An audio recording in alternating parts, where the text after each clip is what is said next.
In this session, let us learn about Java break or continue. Java break.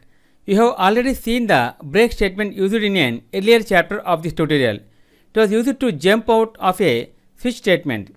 The break statement can also be used to jump out of a loop.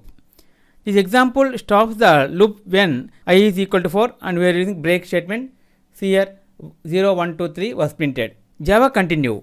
The continue statement breaks one iteration in the loop if a specified condition occurs and continues with the next iterations in the loop. See here I is equal to 0, I is greater than 10, I plus plus, I is equal to 4. See here 0, 1, 2, 3, see 4 was jumped, 4 did not printed, 5, 6, 7, 8, 9 was printed. Break and continue in while loop. Break example. You can also use break and continue in while loop. See here now we are using while and break loop. See here 0, 1, 2, 3 was printed. Continue example. See here now we are using continue example. 1, 2, 3, 5, 6, 7, 8, 9 was printed. Okay friends, this is the end of Java part 15, Java break or continue.